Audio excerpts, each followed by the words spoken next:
오늘 성경 디모데후서 3장 15절에 보면 성경은 그리스도 안에 있는 믿음으로 말미암아 구원에 이르는 지혜가 있느니라 이렇게 말하고 있습니다. 그러니까 성경 안에 구원이 있다라는 말인데 그냥 이 말씀을 듣고 그렇지 성경이니까 그렇지 라고 당연하게 받아들이기 이전에 우리는 이 말씀을 깊이 한번 알아봐야 됩니다. 생각해 보십시오. 세상에 얼마나 많은 책들이 있습니까? 지금도 하루에도 정말 전 세계적으로 어마어마한 책들이 쏟아집니다. 그런데 다른 책들과 다르게 성경은 우리에게 믿음을 심어주고 우리를 구원에 이르게 하고 우리로 하여금 구원의 실체 속으로 들어가게 해서 이 땅에서 천국을 경험할 수 있는 놀라운 지혜가 성경 안에 있다. 이렇게 이야기하고 있는 것이죠. 그러면 그 근거와 이유가 무엇인가? 라고 물을 때 그것은 하나님의 책이기 때문이다. 이렇게 답변을 합니다. 그렇다면 단순 무식하게 질문해서 그러면은 하나님의 책? 솔직히 성경을 하나님이 썼나요? 성경을 바울이 쓰고 모세가 쓰고 선지자들이 쓴 책 아닙니까? 그 사람들이 다 썼는데 왜 성경을 가지고 하나님의 책이라고 하냐? 그 이유가 무엇인가? 라고 궁금하지 않을 수 없다는 것이죠. 그 이유는 바로 성경의 답변에 있는데 모든 성경은 하나님의 감동으로 된 것이기 때문이다. 이렇게 말할 수 있습니다.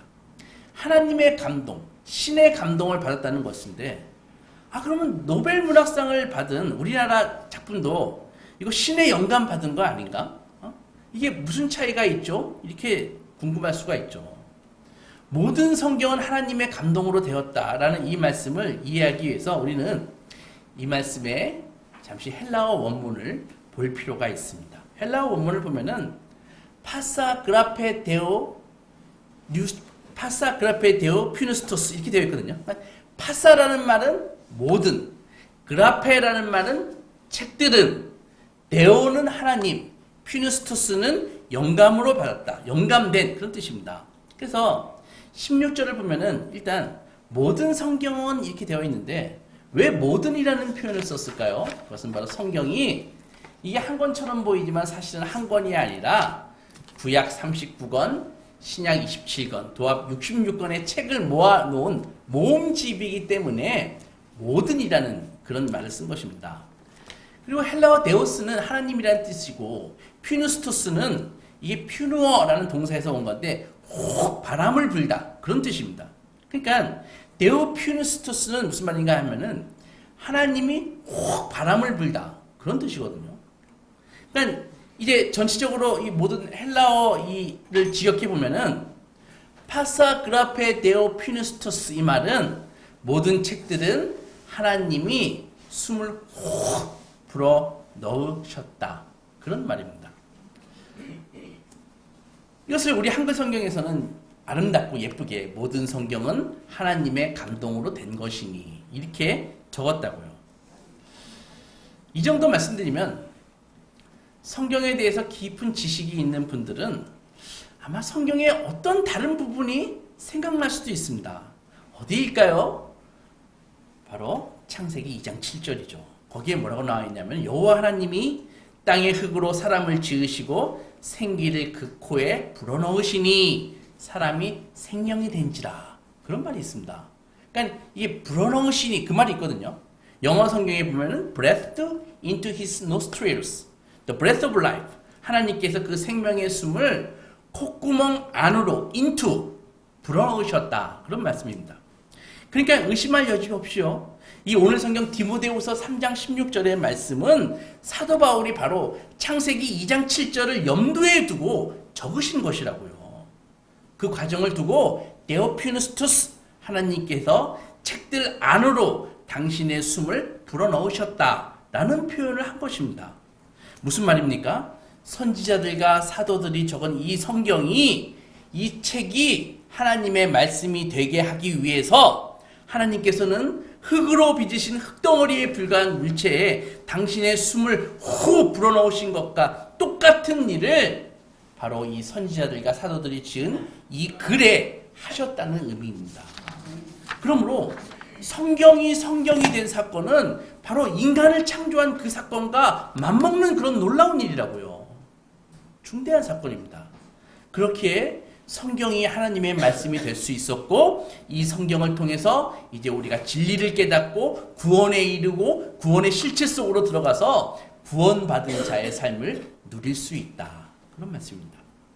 다시 좀 더 살펴보면 이제 모든 성경에 하나님의 숨을 콕 불어넣으셔서 하나님의 말씀이 되었다고 했는데, 이것은 말씀드렸듯이 창세기 2장 7절에 하나님께서 아담의 코에다가 당신의 기운을 불어넣으셨으니까는 결과가 어떻게 됐어요? 한글 성경에는 코에 하나님께서 숨을 불어넣으시니까는 생명이 되었다. 그렇게 되어 있거든요. living being. 그러니까는 쉽게 말해서 코에다가 숨을 불어넣으시니까는 살아있는 사람이 되었다라고 번역해야 되는 것입니다. 무슨 뜻인가 하면 하나님께서 흙을 취하셔서 손으로 아담을 빚으시고, 형체는 그때는 사람의 모양이었지만 흙덩이에 불과했는데 그 코에다가 당신의 숨을 불어넣으시니까는 산 사람이 되었다라는 말씀입니다. 놀랍지요. 성경은 말씀드렸듯이 선지자들이나 사도들이나 어떤 지혜를 갖고 있는 사람들이 지은 문학책 아닙니까? 이 안에 편지도 있고 역사책도 있고 시도 있고 문학인데, 그 사람들이 그 글을 적어 내려갈 때 하나님께서 그냥 그 글이 인간의 글과 문학으로 적혀나가게 내버려 두시지 않고 그 글 속에다가 호하고 생명의 기운을 불어넣으시니까 이것이 하나님의 말씀이 된 것이다. 그런 말씀입니다. 여러분, 하나님을 믿고 진리가 무엇인지 경험한 모든 사람들은 성경 그러면은 하나같이 가슴에 확 닿는 말씀이 있습니다. 그게 히브리서 4장 12절이거든요. 무슨 말이냐 하면은 하나님의 말씀은 살았고 활력이 있어. 옛날 성경에 하나님의 말씀은 살아있고 운동력이 있어. 이렇게 표현됐었잖아요. 그 하나님의 말씀이 살아있고 운동력이 있다는 이것을 체험하지 못한 사람은 사실은 아직 그리스도인이라고 말할 수 없습니다. 이 체험이 강력할수록 하나님을 더 깊이 체험한 것입니다. 왜냐하면 하나님께서는 당신의 성품을 말씀을 통해서 경험하게 하시기 때문입니다.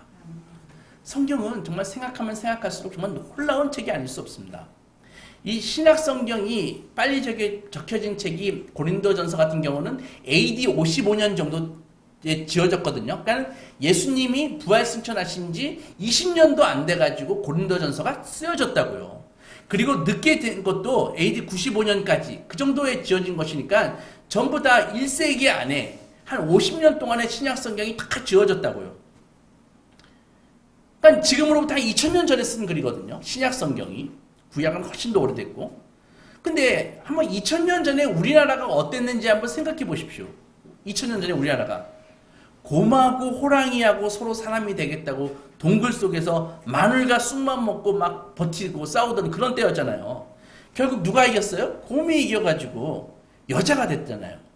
그래서 곰이었던 여자가 하늘의 왕자랑 결혼해가지고 아들을 낳아서 단군이라고 이름을 지었죠.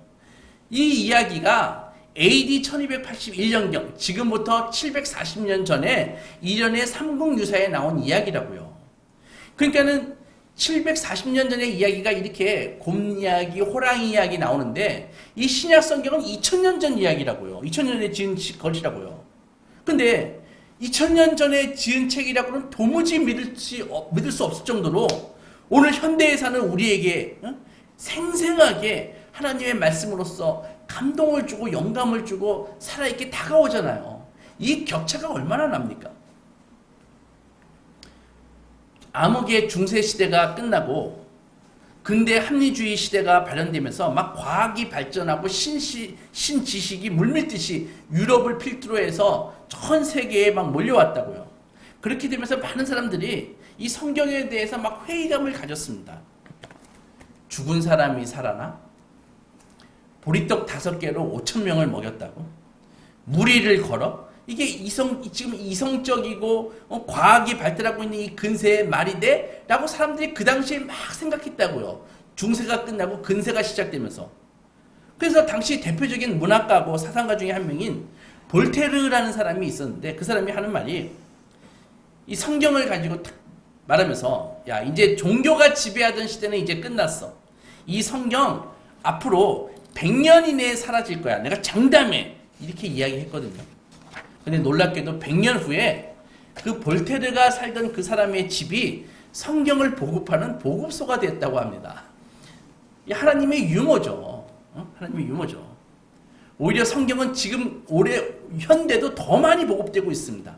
하나님의 말씀이 이렇게 시대를 초월해서 강력한 영향력을 지금까지도 끼치고 있는 이유는 바로 하나님이 살아있는 하나님의 말씀이기 때문입니다.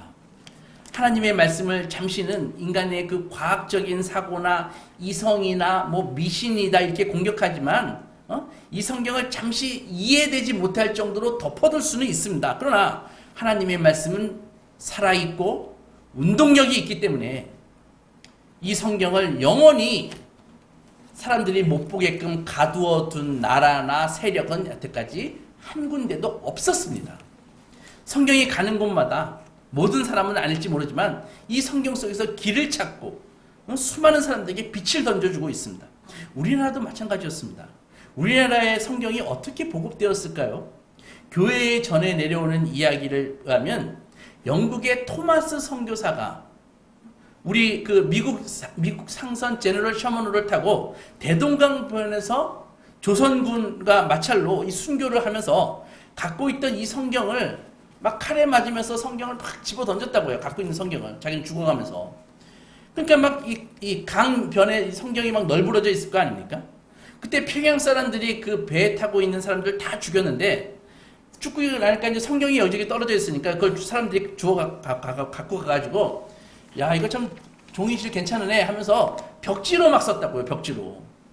그 벽지로 써가지고 이렇게 탁 누워가지고 이제 잠을 자려고 딱 봤는데 딱 누워보니까 거기 성경 말씀에 하나님이 세상을 이처럼 사랑하사 독생자를 주셨으니 이는 저를 믿는 자마다 멸망치 않고 영생을 얻게 하려 하심이라. 그 말씀이 딱 있는 거예요. 그렇게 또 돌아놓으니까 예수 외에는 구원을 받을 만한 이름을 너에게 주신 적이 없느니라.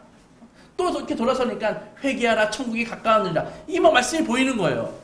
놀랍게도 그 말씀을 읽고 또 읽으면서 회심을 경험했다는 거 아닙니까?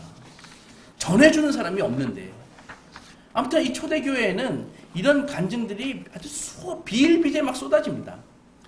당시에 지금처럼 하나님의 말씀을 이렇게 풀어가지고 설명해주는 설교자나 목회자가 있었던 것도 아니고 이렇게 성경 혼자 막 돌아다니면서 수많은 사람들에게 믿음을 불러 일으켰다고요. 이것이 바로 하나님의 말씀이 살아있기 때문입니다. 누가 전하는 사람이 없어도 여러분 오해하지 마십시오. 여러분이나 제가 전하지 않는다고 성경이 안 전해질 것 같습니까? 이 말씀은 살아있고 운동력이 있는 말씀입니다. 인간이 전하지 않으면 알아서 전해지는 것이 바로 이 말씀이라는 것이죠. 이 말씀을 통해서 세상을 창조하신 하나님을 만나고 예수 그리스도에 대한 그 증언을 듣게 되고 이 성경을 읽으면 마음속에 전혀 갖지 못했던 하나님 아버지에 대한 믿음이 막 생겨난다고요. 오늘도 마찬가지입니다. 가난하고 절박한 마음으로 하나님의 말씀을 깨닫기를 원하고 이 말씀 속에서 길을 찾기를 원하고 세상이 아니라 이 말씀 속에서 길을 찾기를 원하고 그 말씀 속에서 하나님의 뜻을 행하기를 원하는 수많은 사람들에게 성경은 오늘도 변함없이 수많은 답변을 주고 있는 것입니다. 말씀 속에서 길을 찾고 답을 찾는 사람들은 구원의 위대한 실체 속으로 들어가고 있는 것입니다. 바로 우리가 이 믿음 가져야 된다는 것이죠.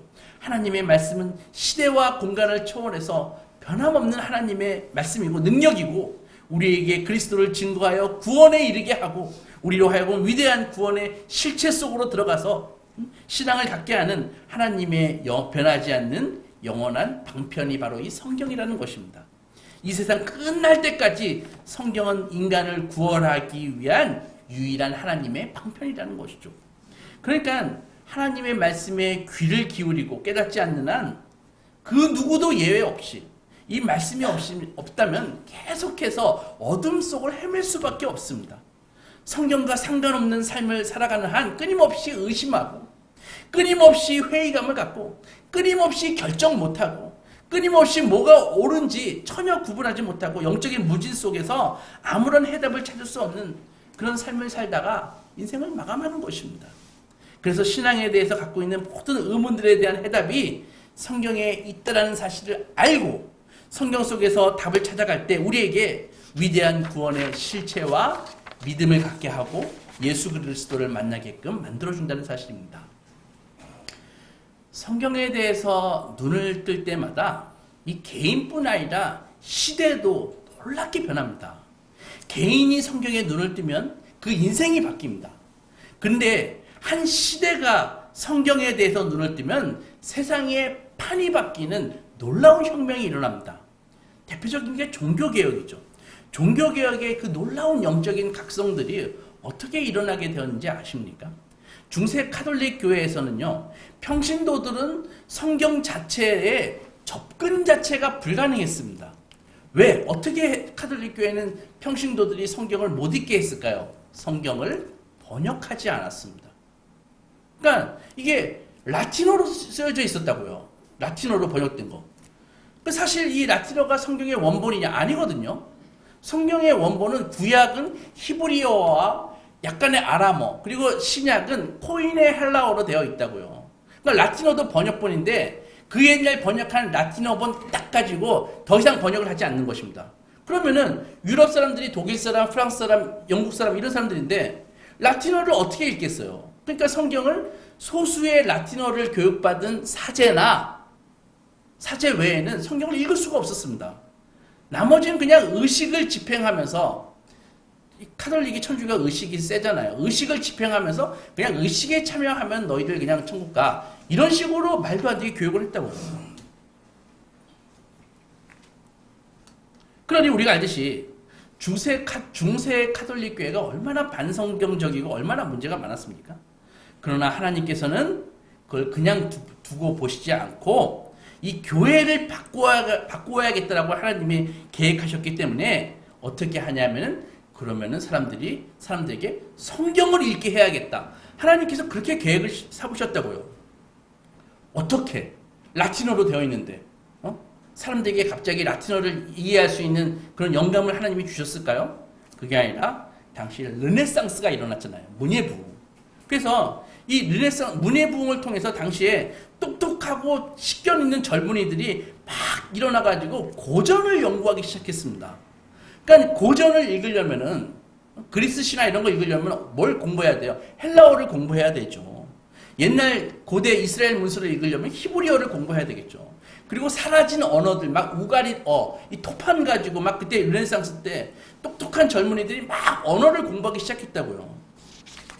그렇게 배운 헬라어, 히브리어 지식을 가지고 성경 원문을 보니까, 성경을 연구해 보니까 놀라운 점이, 자기들이 직접 성경을 통해서 이 파악하게 된 가르침과 당시 카톨릭 교회에서 알려준 그 신앙생활 사이에 엄청난 간격이 있다는 것을 깨닫게 된 것입니다. 이건 말도 안 된다. 그래서 많은 사람들이 이 성경을 독일어, 프랑스어, 영어로 막 번역을 해서 사람들에게 읽게 하기만 하면 이제 성도들이 본연의 그 사도적인 신앙을 회복할 수 있겠다. 그래서 이 견고하게 잘못된 신앙을, 카톨릭 교회가 구축한 이 잘못된 신앙을 무너뜨리는데 강력한 힘이 될 것이라는 것을 자각을 한 것입니다. 그래서 마르틴 루터를 비롯해서 존 칼빈 이런 사람들이 성경을 번역하기 시작했다고요. 독일어, 프랑스어, 영어로 번역해서. 그때 때마침 엔지니어가 나왔잖아요. 구텐베르크, 금속활자가 나왔잖아요. 그래가지고 그 금속활자로 막 성경을 찍어냈다고요.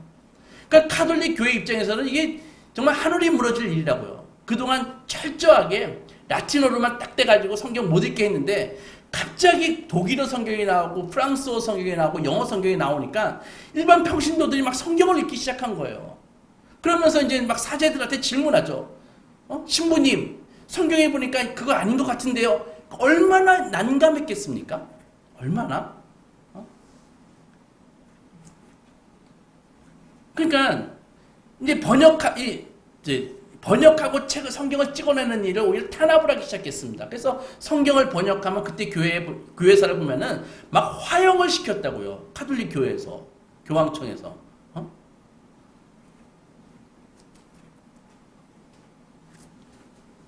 자신들이 교황의 권위하에 구축한 그 견고한 종교 권력 시스템이 이 하나님의 말씀과 완전히 배치되니까 평신도들이 성경을 읽고 계몽되면 반기를 들 것이 확실하니까 카톨릭 체제를 지키려고 무단히 노력했습니다.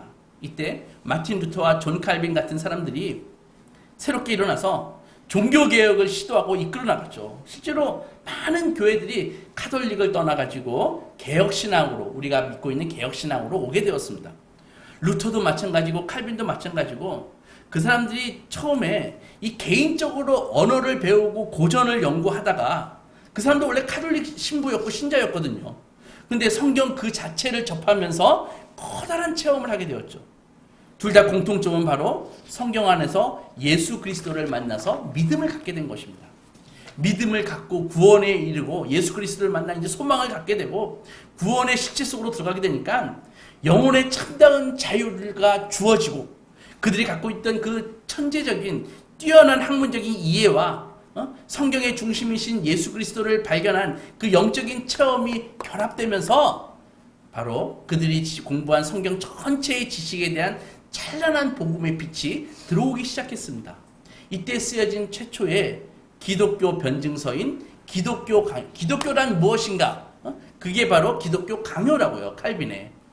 지금 읽어보면은 그럴 수도 있겠다 싶지만, 당시에 완전히 그 캄캄한 카톨릭화에서 어려서부터 카톨릭밖에 몰랐던 사람들이 그 기독교 신앙이 무엇인가를 이 독자적으로 변증한 이 최초의 변증서가 정말 놀라운 책이 아닐 수 없습니다. 타임지에서 선정한 인류를 변화시킨 10권의 책 중에 하나가 기독교 강요라고요. 칼빈의 기독교 강요라고요. 현대 조직신학을 신학생들이나 신학자들이 연구하지만 그 기독교 강요의 내용과 거의 벗어나지 않습니다. 우리는 특히 장로교에서는 기독교 강요에서 가르치는 그 내용이 사도적인 신앙이라고 굳게 믿게 되었습니다.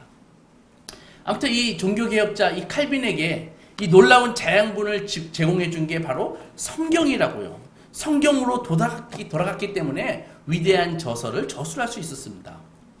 당시 칼빈이나 루터를 비롯해서 종교개혁자들이 카톨릭에 대해서 제일 먼저 이 제기한 질문이 뭐냐면은 도대체 무엇이 성경이냐? 그 질문을 했다고요. 카톨릭에게.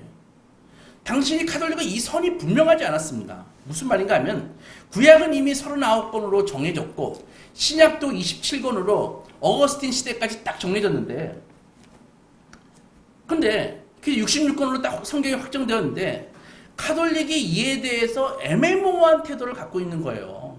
66권 그 숫자를 얘기하지 않는 거예요. 당시 왜 그러냐면 당시 비슷한 형태로 1세기에 쓰여졌던 그 외경이라는 것이 있거든요. 지금도 카톨릭 천주교 성경책 보면은 우리가 믿는 66권 뒤에다가 외경이라고 붙여놓은 성경들이 있습니다. 이게 성경의 형태로 되어 있지만 일반적인 문학작품이었습니다. 1세기 때. 그러니까 카톨릭에서 카톨릭은 이제 공동번역 성경을 쓰는데 그 뒤에 붙어 있는 것인데 그 카톨릭은 그 외경도 성경이라고 지금도 생각한다는 것이죠. 당시에 이게 엄청난 논쟁이 있었거든요. 어쨌든 종교개혁자들은 그 외경은 그냥 경건서적 정도로 당시 읽던 그런 성경이지 하나님의 말씀으로서 권위를 가진 성경이 아니다라고 생각했다고요. 예를 들면 이런 것입니다. 이단들도 마찬가지지만 이단의 교주든 누구이든 간에 자기가 이게 신앙생활을 하거나 성경 속에서 신앙의 진리를 체험하면은 그것으로 자기가 성경을 보는 눈이 열렸다라고 생각을 합니다. 예를 들어 이런 것이죠. 신유의 은사를 경험하면은 이게 얼마나 놀랍습니까?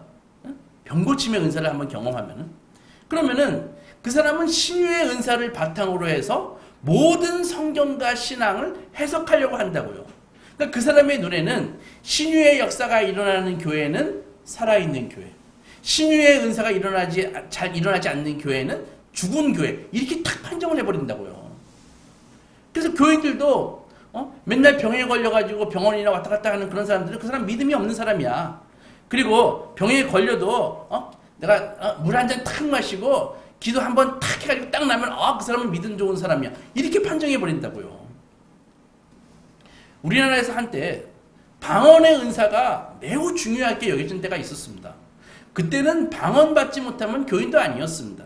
전도사가 방언 못해 그럼 교회 나가야죠. 어떻게 전도사가 돼가지고 방언을 못해. 막 그러면서 분위기가 그랬다고요. 그래서 사람들이 방언을 받기 위해서 기도원으로 가고 산으로 올라가고 토굴로 올라가가지고 내가 기필코 방언을 받고 와야겠다. 그렇게 그런 분위기였다고요. 근데 그래도 안 되는 사람들이 있었거든요. 그러면 당시 방언을 알려주는 또 전문가들이 있었습니다. 따라해 그래가지고 코카콜라 따라해 그래가지고 빨리 해봐. 코카콜라 빨리 하면 방언이 됩니다. 막 그러면서 저도 몇 번 따라했다니까요. 집에 가서 해보세요. 방언돼요. 그러니까 그런 사람들 그런 분들도 있었고 또 어떤 사람은 이 신앙과 세속주의와 결합돼가지고 예수를 믿으면은 가난에서 벗어나 물질적으로 큰 복을 받고 건강하게 되는 것 그것이 복받은 증거의 전부라고 그렇게 생각하는 때가 있고 지금도 많이 있습니다. 그러니까 성경에 복이라는 단어를 세어보니까는 저는 안 세봤는데 5,000번이 나온다고 그래요. 그러니까 그 5,000번이라는 그 복이라는 단어가 나올 때마다 그것을 경제적으로 잘 먹고 잘 사는 것으로 해석해버린다고요. 그러니까 성경의 중심 되신 예수 그리스도에 대한 체험에 이 붙잡히지 않고는 성경을 바르게 볼 수 없다. 그런 말씀입니다. 성경을 읽을 때 누구나 해석을 합니다. 그런데 성경을 해석하는 그 도구가 되는 원리가 성경 안에서 갖고 와야지 그 원리가 성경적인 건 아닙니까? 그런데 그 성경 원리를 가지고 성경에서 나온 원리를 가지고 성경을 해석할 때 충돌이 일어나지 않습니다. 그런데 반대로 성경에서 끌어낸 것이 아니라 성경 이외의 자료들을 혼합해가지고 그 속에서 원리를 만들어내서 해석하면은 그건 성경을 해석하는 것이 아닙니다. 성경을 해석하는 원리 자체가 성경의 기초를 두고 있지 않은데 그 해석이 어떻게 성경을 해석하는 것이게 되겠습니까? 다른 성경과 막 충돌한다고요. 그렇게 되면은 나중에 성경은 명백하게 그렇게 이야기하고 있지 않은데 자기가 그 자기 나름대로의 원리 속에서 갖고 온 그 원리를 성경 속에 강제로 집어넣어가지고 성경이 말하고 있지 않는 주장을 막 한다고요. 예를 들어 통일교회 원리 강론을 본 사람이 있습니까? 거기 보면 성경을 막 인용했거든요. 놀라워요. 얼마나 많이 그 통일교회 원리 강론의 성경을 인용했는데 근데 막상 주장하는 거 그 주장은 반성경적인 주장을 한다고요. 놀랍잖아요. 이단들이 다 그렇다고요. 계시록에서 14만 4천 숫자 딱 보면은 그거 가지고 성경 다 맞춥니다. 비유 가지고. 그러면 천국에 14만 4천 명만 들어간다. 그런 말도 안 되는 주장을 한다고요. 그러니까 그 말씀이 누구든지 예수 믿으면 천국에 갈 수 있다라는 예수님의 말씀과 충돌하잖아요. 그죠? 그런 거라고요. 황당하게 어머니의 하나님, 그 하나님의 교회 그런 주장을 막 한다고요. 그렇게 카톨릭도 마찬가지예요. 연옥설, 죽으면 천국이든 지옥이든 바로 가는 것이 아니라 일단 연옥에 간다. 응? 일단 연옥에 가. 거기서 나머지 자손들이 어떻게 신앙생활 하냐는 구체적으로 어떻게 헌금생활을 잘하느냐에 따라서 니네 엄마 아빠가 천국에 갈 수도 있고 지옥에 갈 수도 있다. 이런 식의 황당한 주장을 한다고요. 교황 무호설, 교황은 절대 잘못할 수가 없는 거야. 부정은 하고 있지만 실질적으로 성모 마리아에 대한 그런 신격화, 죽은 후에도 예수 안 믿고 죽어도 어떻게 하면은 천국에 갈 수도 있어. 이런 것들이 다 성경 자체가 아니라 외경에 나와 있는 내용이라고요. 외경에. 그래서 안 된다는 것입니다. 외경이. 그것들과 함께 섞어서 원리를 만들어 가지고 성경을 해석하려고 하니까 이 성경 66권 주장과 자꾸 충돌하고 맞지가 않죠. 그래서 종교개혁자들이 카톨릭에 대해서 강력하게 질문한 게 도대체 무엇이 성경이냐 확실하게 해라 했다고요. 개혁자들은 목숨을 걸고 구약 39권 신약 27권 외에는 이거 이외에는 성경이 아니다 라고 그렇게 주장했습니다. 근데 흥미있는 것은 종교개혁자들이 성경에 대해서 이 공식적인 선포와 도전이 있을 때까지 그때까지도 카톨릭은 외경이 자기들의 성경이다 이렇게 규정하지 않았습니다. 그런데 종교개혁이 있고 나서 카톨릭은 자기네들 내부적으로 수차례 종교회의를 막 하더니 공식적으로 자기네들이 갖고 있는 외경도 제2의 성경임을 믿는다라고 신앙 고백 속에 집어넣어 버렸다고요. 그리고 자신들이 믿고 있던 그 전통, 그 교리 이런 것들을 성경으로 검토해야 되는데 그 검토하기를 거부하고 자기들이 지키고 있는 그 전통과 성경을 동일한 권위로서 계승한다. 이렇게 딱 선포했습니다. 그렇게 카톨릭과 개시교는 다시는 만날 수 없는 갈림길을 걸어가게 된 것입니다. 이 말씀을 드리는 이유가 무엇인지 아십니까? 개인적인 무지와 편견, 강력한 조직으로부터 교육을 통해 잠시 성경을 억압하고 덮어놓을 수는 있지만, 그러나 때가 되니까 살아있는 하나님의 말씀을 접한 사람들 속에는 놀라운 신앙적인 확신들이 막 다시 생겨나는 것입니다.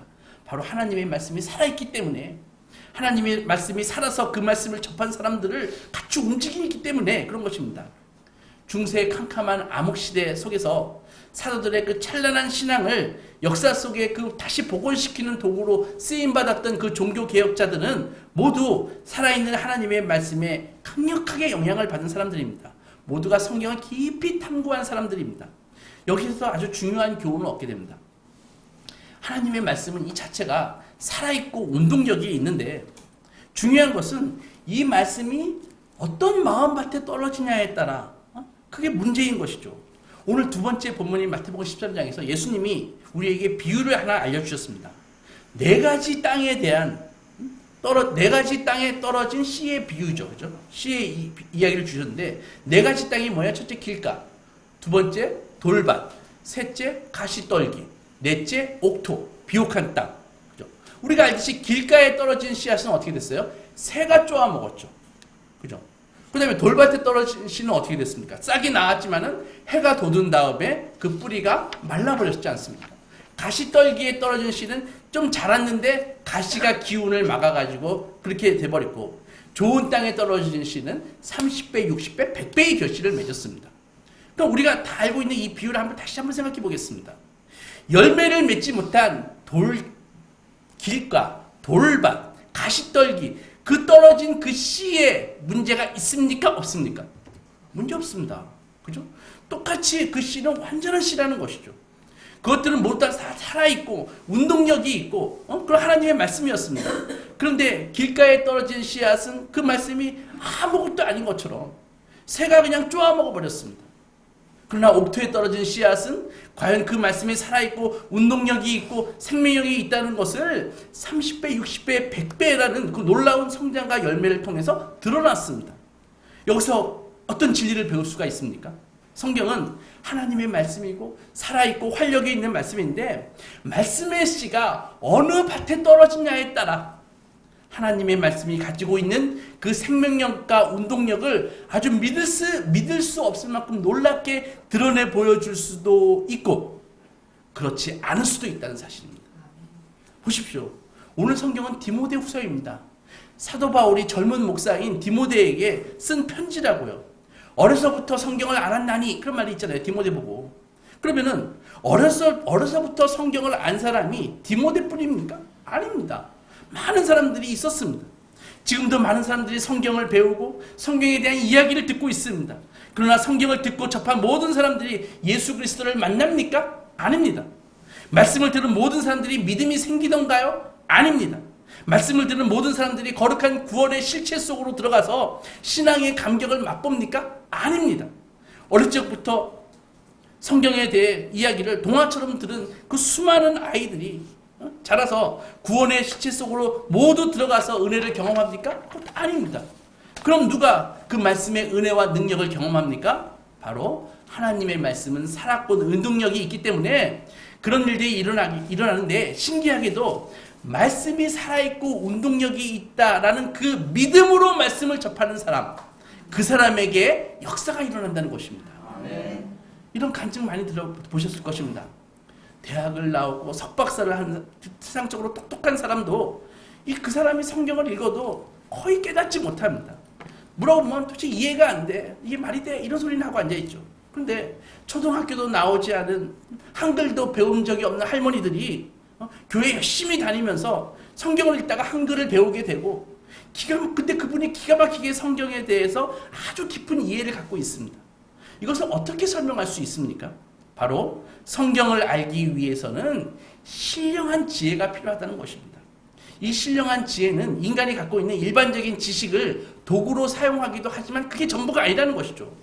성경이 하나님의 말씀임에도 불구하고, 만약 어떤 분이 교회를 그렇게 오래 다녀도 성경을 하나님의 말씀으로서 경험하지 못하고 있다, 두 가지를 반드시 점검해야 됩니다. 첫째, 성경을 하나님의 말씀으로서 지금 정확하게 가르침을 받고 있는가? 그거 점검해야 됩니다. 나에게 성경을 전하는 저 사람이 목사건 누구든 제대로 지금 전하고 있는가? 그거 점검해야 됩니다. 둘째, 더 중요한 것은 가르침을 받는 사람의 마음이 생명의 놀라운 역사가 일어나기에 적합한 마음인가? 그거 점검해야 된다는 것이죠. 말씀을 읽고 깨닫는 일을 게을리하는 것, 설교를 부주의한 마음으로 듣고 설교 시간에 졸고 흘려버리는 것, 신앙생활에 어떤 의문이 생겨나면 그 답을 성경에서 찾으려지 않고 자꾸 세상에서 찾으려고 하는 태도, 그런 태도를 가진 마음을 결코 옥토라고 이야기할 수 없는 것입니다. 그거 다 길가, 돌밭, 가시밭길이라고요. 이런 마음에 결코 이 열매, 말씀이 열매를 맺을 수가 없습니다.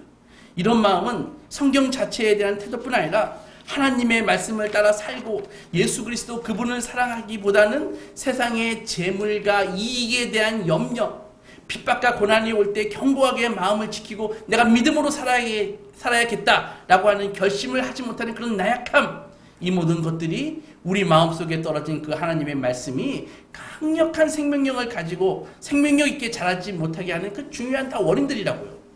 그러니까 하나님의 말씀을 대하면서 하나님을 사랑하고 헌신되고 겸비하게 주님 앞에 엎드려서 주여 나는 무지합니다. 내 눈을 열어 하나님의 법을 보게 해 주시옵소서. 나를 가르치소서. 주님의 뜻대로 살겠습니다. 이런 마음으로 성경을 읽는 사람에게 바로 성경이 열리고 성경이 보이는 것입니다. 그렇게 말씀을 기쁨으로 받고 그 말씀에 피 흘리기까지 순종하고 그런 삶을 사는 사람들에게는 성경이 더 열리고 더 보이는 것입니다. 이것이 바로 세상이 이해할 수 없는 하나님의 말씀이 갖고 있는 신비라는 것이죠. 성경을 읽으면서 진부해, 지루해 그 느낌을 받는 것은 자신의 영혼이 아직 진부하기 때문입니다. 사랑하는 소망교회 성도 여러분, 시편의 시인들은 하나님의 말씀을 꿀과 송이꿀보다 더 달다 이렇게 노래했습니다.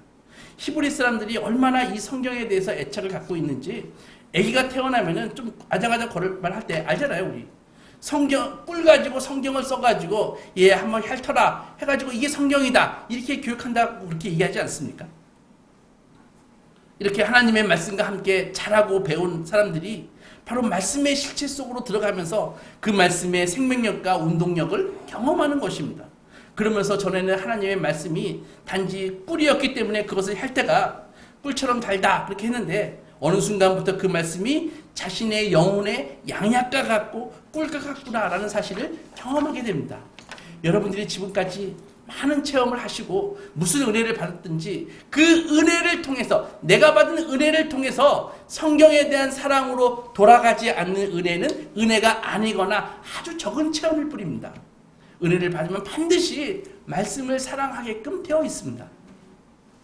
예수 세상 계실 때 많은 고생 보시고 십자가에 달려 돌아가신 일 어머님이 읽으면 눈물 많이 흘린 것 내가 잊지 않고 기억합니다. 은혜의 사람들은 말씀을 읽으면 반드시 이런 경험을 하게 되어 있습니다. 우리 확신해야 됩니다. 우리를 변화시키는 하나님의 말씀은 살아있고 운동력이 있는 말씀인데 그것은 하나님께서 숨을 후 불어넣으셨기 때문에 살아있는 말씀이 된 것이고 그 말씀이 나에게 살아있는 말씀이 되어 위대한 일을 행하시기 위해서는 우리의 마음이 변화되어야 된다. 그 말씀입니다. 지독한 자기중심성 이것으로 내 마음의 왕자를 완고하게 지키고 있는 내 자신이 내 마음의 왕자에서 내려오고 그 나의 마음의 왕자에 예수 그리스도 그분을 우리의 왕이요 주님으로 모시고 순종할 때 우리의 마음 같은 돌과 같은 마음, 가시덤불 같은 마음에서 옥토로 바뀌게 되는 것입니다. 그 옥토가 된 마음에 말씀이 떨어질 때 우리 삶 속에서 30배, 60배, 100배의 결실을 하는 것입니다. 아무쪼록 우리 소망가족 모두 예수 그리스도 그분을 나의 주, 나의 하나님으로 모시고 우리의 마음을 모두 옥토로 바꾸셔서 유례 없이 극심한 침체로 이 열매 없어 고통하고 있는 이 시대에 이때에 주신 말씀으로 세상이 알지 못하는 30배, 60배, 100배의 풍성한 신령한 열매 거두시기 주님의 이름으로 축원합니다. 아멘. 기도하고 나가겠습니다.